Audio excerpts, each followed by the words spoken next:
IBM ప్రేక్షకులకి నమస్కారం.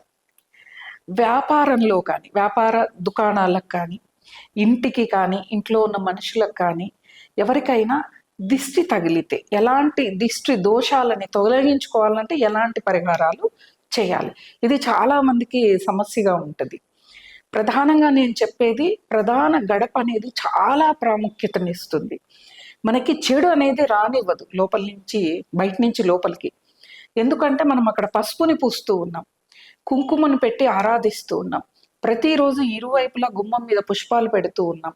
అలాగే దిష్టి దోషం తగలకూడదు అంటే 2 ప్రమిదల్ని, చిన్న వాటిని తీసుకొని అందులో రాళ్ల ఉప్పుని వేసి గుమ్మం మీద ఇరువైపులా పెట్టండి. అలాగే ఆ ఉప్పుని ఎప్పుడు మార్చాలి? మీరు ప్రతి శుక్రవారం గుమ్మం శుభ్రం చేస్తారు కదా, అప్పుడు ఆ ఉప్పుని పడేసి కొత్తగా ఉప్పుని ప్రమిదల్లో పోసి పెట్టటం.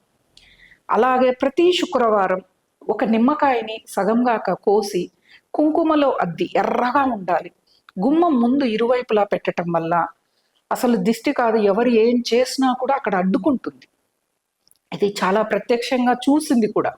కొంతమందికి ఎవరో వాళ్ళ మీద చేతబడి బాణామతి ఏదో చేస్తున్న సందేహం వచ్చి వాళ్ళకి ఈ విధంగా చేయండి అని చెప్తే వాళ్ళు దాని నుంచి బయటపడ్డారు, ఆపేసింది అక్కడ. అది ఆ నిమ్మకాయ ఎర్ర కుంకుమలో అద్ది పెట్టడం అంటే బెదిరాలన్నమాట. కుంకుమ ఆ రంగులో ఉన్న కుంకుమ అంటే అక్కడికి వస్తూనే ఏ నెగిటివిటీ అయినా వెనక్కి వెళ్ళిపోవాలి.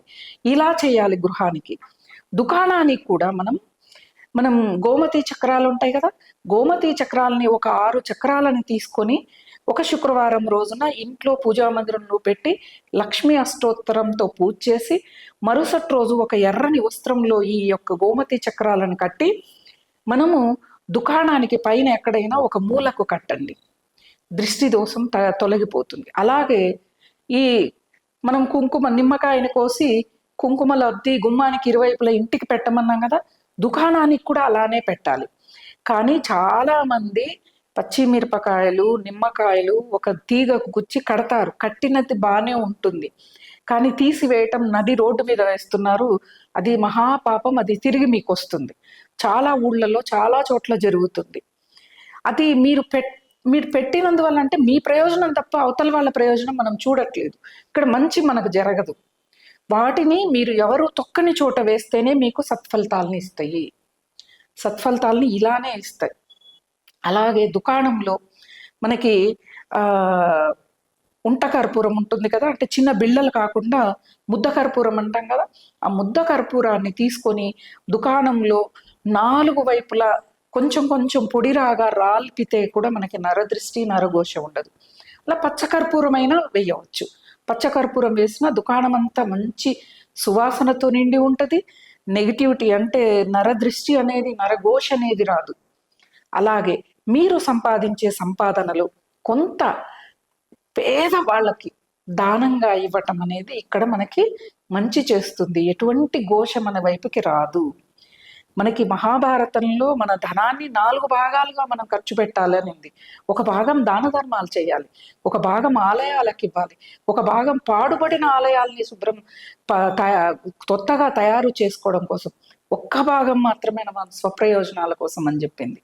కానీ మనం వచ్చిన 100 రూపాయలు మనకు అడుపుకేసుకుంటున్నాం, కానీ అవతలకి ఏమి చేయట్లేదు. 100 రూపాయలు వచ్చాయనుకోండి, 20 రూపాయలు దాన ధర్మాలకు వినియోగించండి. అప్పుడు మీకు మొత్తం మంచిగా జరుగుతుంది, వ్యాపారం అభివృద్ధిలోకి వస్తుంది. ఎవరు ఎంత దిష్టి పెట్టినా, మీ వ్యాపారం జరగకుండా చేసినా ఏమీ చేసుకోలేరు, ఎవ్వరు కూడా ఏం చేయలేరు. భగవంతుడు, కాలం అనేది ఒకటి ఉంది, అది మనల్ని కాపాడుతుంది అన్నమాట. కాబట్టి దుకాణాల్లో మీరు డబ్బు పెట్టే చోట కూడా పచ్చకర్పూరము ఒక వస్త్రంలో కట్టి, తెల్లని వస్త్రంలో కట్టి ధనం పెట్టే చోట పెట్టండి. మీకు ధన ప్రవాహం కూడా అలానే ఉంటుంది, నరదృష్టి కూడా తొలగిపోతుంది.